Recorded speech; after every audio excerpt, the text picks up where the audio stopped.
Crisis बढ़ेगा और लोग परेशान हैं। भारत की अर्थव्यवस्था आप अभी कैसे देखते हैं आगे?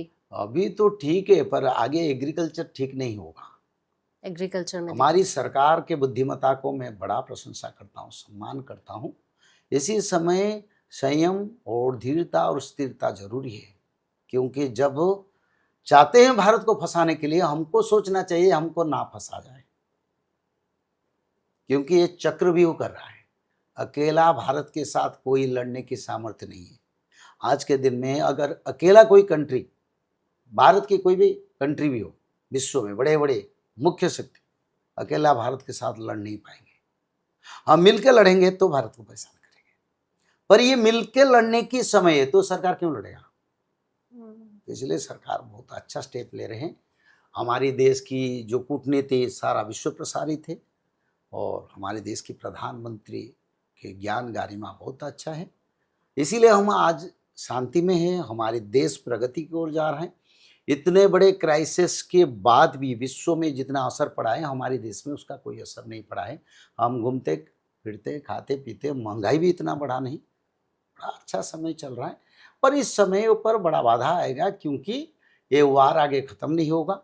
तेल बढ़े तो सबका रेट बढ़े, ट्रांसपोर्टेशन बढ़ेगा, और साथ ही कई प्रकार टैरिफ भी अमेरिका लगाएगा इंडिया के ऊपर, ताकि इंडिया को और दबाव और फाइनेंशियल क्राइसिस के लिए आगे लगाएगा। और आगे एग्रीकल्चर नहीं होगा, एक्सपोर्ट इंपोर्ट, अभी इंपोर्ट जितना होता है एक्सपोर्ट कम हो रहा है।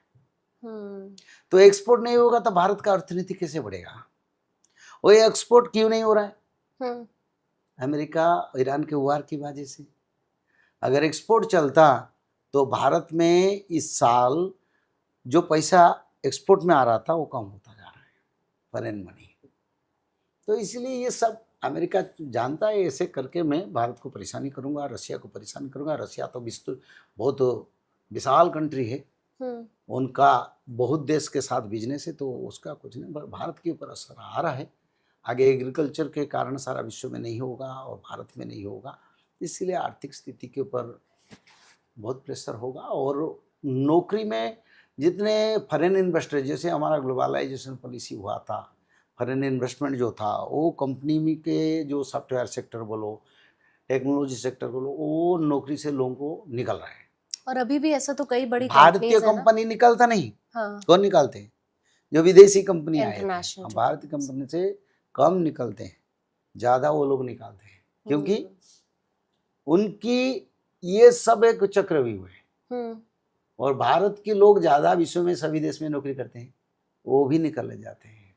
तो रोजगार की दिशा में आपको अच्छे संकेत नहीं नजर आ रहे? रोजगार का भविष्य आगे ठीक नहीं है।